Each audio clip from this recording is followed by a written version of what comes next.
So we got this question from our buddy C. Spencer. He goes on to say that I keep trying to change people, although I don't even follow the things I say.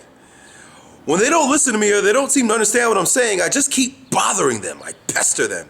It has come to the point that it is as though I am torturing them. I really want to stop this, but I don't know how. I can't help myself. I apologize, and I say I won't do it again, and I truly am remorseful, he says, but I forget, and then I go and do it again. This has to stop.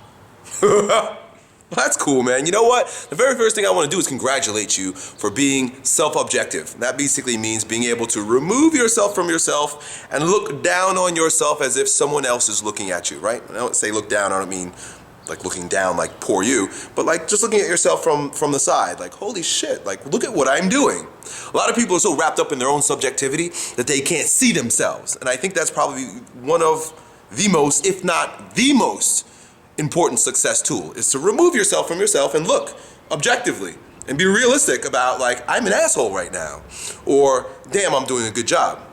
It goes both ways. You got to be able to congratulate yourself on your fucking boss, but you also got to be able to look at yourself and be like, I'm a fucking asshole.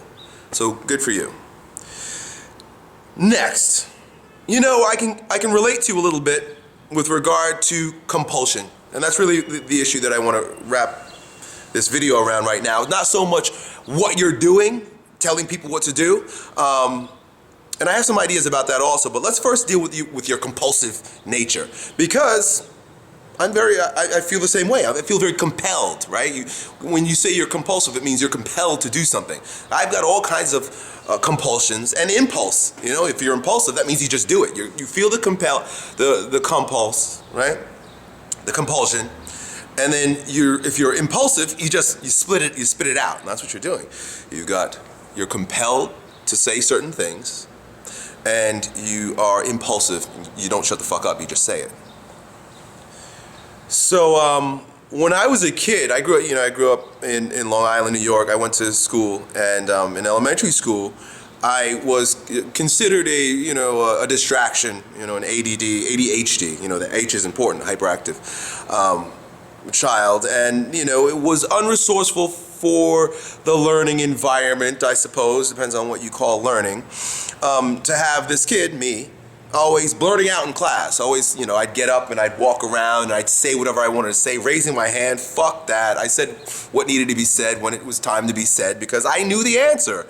Or if I had to say something to someone across the room, even though the teacher's talking about some shit that none of us care about, I'd yell across the room and I'd say it. And I get it. Right? Because the way the system is designed, you need to sit down and shut the fuck up.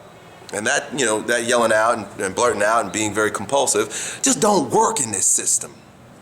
Works pretty well for me right now, though. So, I had to take medication, and I had to learn how not to be that particular way. And medication and forcing someone doesn't really work. So, I grew resentful to that because of that, and I grew up living with guilt for what's happening in my body, and you're starting to experience that right now, because you've got this compulsion and you're looking at yourself objectively good, but if you can't stop it, or you start to lose friends, or things just don't work out for you in life, you're going to feel guilty about who you are. Guilt is one of these things where you've got a moral judgment placed on a natural impulse. What's happening in your body is natural. And when I say natural, I don't necessarily mean that natural like the same way you take a shit, but natural in that this is who you are. It's an expression of who you are based on your DNA, your genetic structure, your experiences, birth order. There's so many different things. Culture. And it's just happening. It's spontaneous, and then you place a moral judgment on it. So you're going to start feeling guilty about yourself, as I did, until I discovered something really powerful. Number one was the idea that there was nothing wrong with me, and there's nothing wrong with you. Your particular brand of compulsion, telling people what to do. Now that we may need to talk about that later. Maybe we'll talk about it in this video, depending on how long I want to talk. But the fact that you've got this particular impulse doesn't make you a bad person, but you've got to find a way to discharge, a resourceful way to discharge what's happening in you, right? If you could just imagine the energy begins being stimulated in your body. It starts rising based on the circumstances. Someone's talking about something and you think you have the answer, and then the energy starts rising in your body, right? You feel it. You'll know that the energy begins rising in your body and that you're ready to spit something out because your jaw will get tight, right? Because at first you're going to start like wanting to hold yourself back. Your belly may become tight. Mine, that's the first thing that happens to me. My belly becomes tight. I tighten my belly and I'm like, when I tighten my belly, it's almost like I cut myself off from my balls, and then you create an ungrounded energy. So now you don't have your feet on the ground anymore, right? You're not breathing into your balls. Because you're ready to explode, right? You just gotta get it out, right? And you can't keep yourself grounded. Notice yourself too. Notice how you feel in your body when you're about to start telling people what to do. How are you breathing? Can you feel your feet any longer? Or do your shoulders start rising, right? Because this energy rises in the body. You start getting like this. Notice yourself. Just pay attention. Pay attention to your body. This is what I'm asking you to do. I often answer these questions of the psychological character with the body. Go back to your body. How are you breathing? Are you breathing deeply, softly? Do you have muscular tension in your face, your jaw, your neck, your shoulders, your hands? Notice, like, do you start like doing this with your hands, or start tapping your feet, right? Means you've lost control. Calm your body down. Or you know what? Just look at it first. Just look at your body. Recognize what's happening. And then instead of trying to make yourself not speak out, look at how you could relax your body. Now forget what needs to be said or you think needs to be said all together, right? Whatever this person is saying, just let their talking go blank. Womp, womp, womp, womp, womp, womp, womp, womp, and then go be yourself real quick. Apologize, be like, oh, I was thinking about something. I don't know, whatever. But come back to yourself. You might need to walk away for a moment and say, I'll be right back. Your best bet is to stay right there, though, right in the heat of the flames. And begin noticing, oh, fuck, my shoulders. Okay, I'm tight. Oh, my jaw. I'm starting to grind my teeth, or I'm starting to chatter, or I'm starting to bite down hard. Boy, my belly's starting to feel sore because I'm not breathing. That's where I am, right? That's my issue always. It's my belly. I'm not breathing. And then try to be with it. In other words, don't judge it, but recognize what you're doing.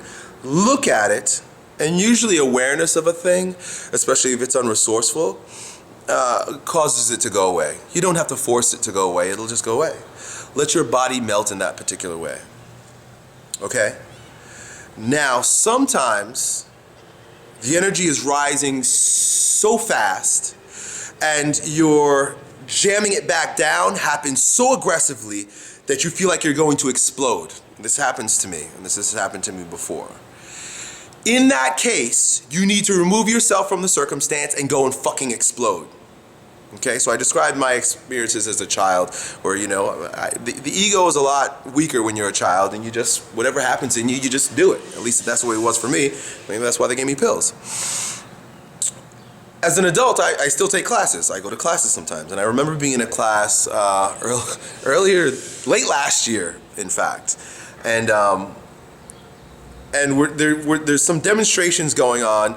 And the girl who's demonstrating, she's using one of the other participants to demonstrate on, it was this form of exercise, if you will. She's doing it all wrong. And she's a 4-year student. I'm a 1-year student. I'm looking at her and I'm like, fuck, you're doing it all wrong in my head. And I want to blurt it out like you do. You want to say something. But I'm like, and I'm holding it back, but it came so fast and I jammed it back so quickly that I literally just got up and walked out the room and went, fuck!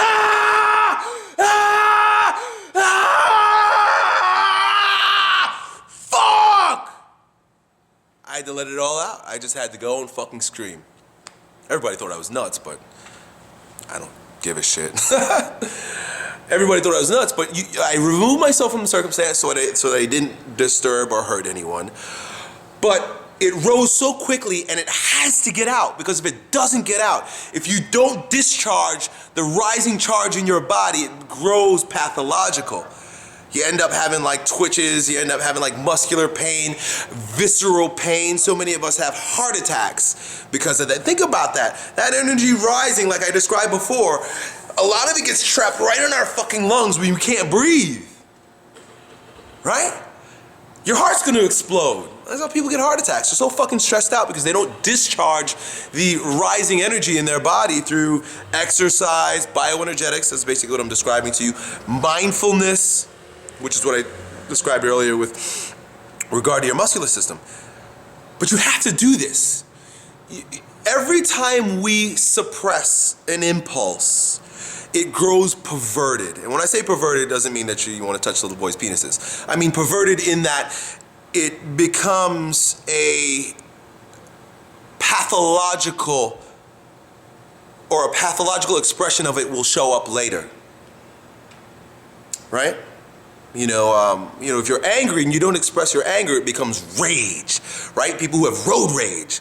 It's like, it has nothing to do with the fact that, someone cut them off in traffic. It has to do with that they've got months of repressed anger that then it just snaps. Rah! And it's ugly when it snaps, especially when it's projected towards another human being. Right? So you start jamming it down when you want to say something in these circles without being mindfully aware of what's happening in your muscular system or discharging it appropriately at perhaps another time even.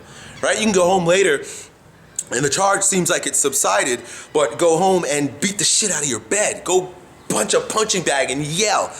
Vocalizing the charge is very important. It's really important to yell. Yelling is really critical to the release of this built-up charge. It sort of reduces a lot of tension in our inner tube so that we can finally breathe deep once again. And that's it, man. Yeah, if you don't let it out, it grows ill.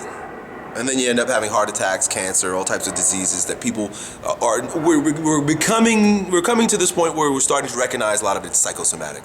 We're creating it. We're doing it ourselves. But it's because no one's offered us these release valves or the mindful awareness that I'm describing in these videos.